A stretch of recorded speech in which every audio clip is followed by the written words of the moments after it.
فرش التراب يضمني.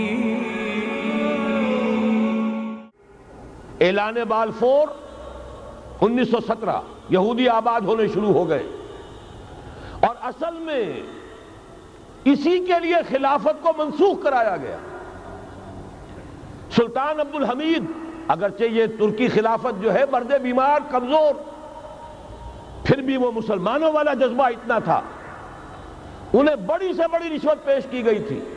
ظاہر بات ہے یہودیوں سے بڑھ کر رشوت دینے والا کون ہو سکتا، جن کے ہاں ایسے بینکر ہوں جو 40 بلین ڈالر کا ایک چیک لکھ سکیں. پھر یہ کہ ان پر سیاسی دباؤ بہت ڈالا گیا. انہوں نے جب تک خلافت عثمانیہ برقرار رہی یہودیوں کو فلسطین میں آباد ہونے کی اجازت نہیں دی، کہ جو معاہدہ کیا تھا حضرت عمر نے رضی اللہ تعالی عنہ، خلیفہ ثانی نے، خلیفہ راشد نے، ہم اس کے پابند ہیں اور ہم یہاں یہودیوں کو آباد ہونے کی اجازت نہیں دیں. لہذا انہوں نے اس خلافت ہی کا بستر طے کرایا، اس لیے کہ نہ رہے بانس نہ بجے بانسری، نہ مسلمانوں کی وحدت ملی کی کوئی علامت دنیا میں باقی رہے، اور نہ مسلمان کسی مسئلے پر جمع ہو کر کوئی موقف اختیار کر سکے. اعلان بالفور کے نتیجے میں آباد کاری شروع ہوئی. 1948 میں اسرائیل قائم ہو گیا، معجزہ ہو گیا. 1967 میں اس کی توسیع ہو گئی. اس میں ایک بات اور بھی عرض کر دوں، یہ سارا کس طور سے ہوا ہے کام؟ آپ نے زائنزم کا نام تو سنا ہے، صہیونی تحریک. خود اس کا جو بابا آدم تھا، آرڈر آف الومیناٹی، 1776 یکم مئی یہ نظام قائم کیا وائساپ نے، اور اس نظام کے تحت فری میسنری اور lodges of the great Orient قائم کیے گئے. یہ سارا ہتھ کنڈا وہ ابلیسی نظام، اس کی تفصیل ایک کینیڈین آتھر نے لکھی ہے کتاب میں، پاونز ان دی گیم. یہ سارا دھندا ایک شیطانی چکر ہے، ابلیسی چال ہے، اور اس کے ذریعے سے اسرائیل قائم ہوا اور اس کی توسیع بھی ہوئی 1967 میں. اب یہاں تک پہنچنے کے بعد ان کے پیش نظر بقیہ دنیا کی تسخیر اور اسے فتح کرنے کا معاملہ ہے، اور سب سے بڑھ کر اسلام کی بیخکنی اور اس کا راستہ روکنا، یہ ان کے پیش نظر ہے. یریدون لیطفئوا نور اللہ بافواہہم. صورت اس وقت کیا ہے؟ یورپ اور امریکہ سے آپ مشرق کی طرف آئیے، پہلے عالم عرب ہے، عرب مسلم ورلڈ. مجھے یہ کہتے ہوئے سخت دکھ ہو رہا ہے، پورا عالم عرب وہ فتح کر چکے. وہ عرب ممالک کے جو اسرائیل کے ساتھ کسی میز پر بیٹھ کر گفتگو کرنے کو تیار نہیں تھے، آپ دیکھ رہے ہیں کہ لائن لگ گئی. کبھی صرف انور سادات نے ریکگنائز کیا تھا، پوری دنیا میں شور مچا تھا، اس پر لعنت ملامت ہوئی تھی. اب تو ایک ایک کر کے، وہ شاہ حسن ہو چاہے شاہ حسین ہو، اب تو وہاں سے ویزے ختم ہو رہے ہیں. سعودی عرب اور امارات، انہوں نے جو کچھ کاروباری بندشیں لگائی ہوئی تھی وہ ختم کر دی گئی، ان میں نرمی پیدا کر دی گئی.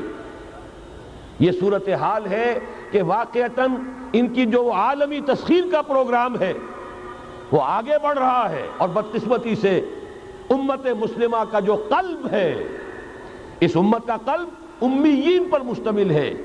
هو الذی بعث فی الامیین رسولا منہم یتلو علیہم آیاتہ ویزکیہم الی آخر الآیہ. حضور بھی امی تھے، انہی میں سے تھے صلی اللہ علیہ وسلم.